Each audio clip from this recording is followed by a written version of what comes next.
Haurakliba nahasingbu masa mau fana thamnaba Loktak Pat punushiba amadi environment nungshiba ngamba mioi amamam oinabaki pandamda stop plastic pollution save Loktak haiba wakhallon da Kilometre taranithoi sangba lamjel Loktak Run main English ngani kunmari Ngashi Ningthoukhong Da Pangthokkhre NHPC Loktak amadi Youth Development Association Ningthoukhong na kutsamnaduna sinduna pangthokliba lamjel asi sendradagi hauraga Ningthoukhong Higher Secondary School fawba chenki lamsang lamjel aduda kumbi AC के MLA Sanasam Premchandran amadi Loktak Development Authority LDA के chairman Moirangthem Asni Kumar na lamthaki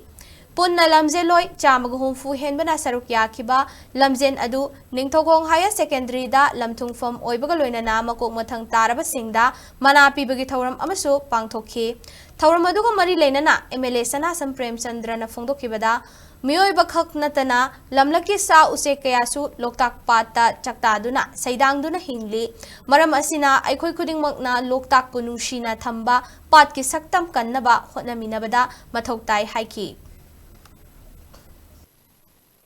Loktak de ga mari leina ko na smaina chelu go damjen sile kali gi no haibu gi wakhallon go message go ko isa na realize to wama daga tai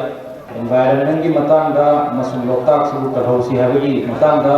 Sugumba program mesin mesin matang cai, na koi nasu sini program sini tu da yohan be apa message tu yohan si, amasung lagi riba bagi future generation tu su message tu yohan bagai loina na at least mini marathon run sina sports ki bagai tu su kusin naba nahasing sugu, punging sugu piba masih ki program sina adu ki message tu convey tau sunu mana su aina hazari.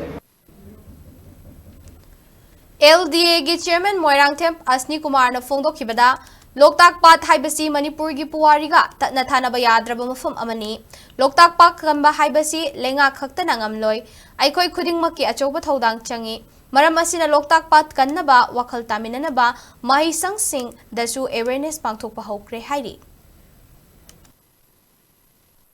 Loktak pu kannabagi damakta honabagi damakta koi adai adai thabak tawram kaya tawraga thanganba mathau tarakpudagi Loktak Run haise asi sinjabani koi Loktak pu kannaba honabada moisu wakhallon piba aduga ekoi gi plastic ki bottle sing asi ekoi sakhari ba sing asi lambi da sorokta Loktak Pata tagido ba sing asi ekoi khullaga masigi ekoi competition ama sinjai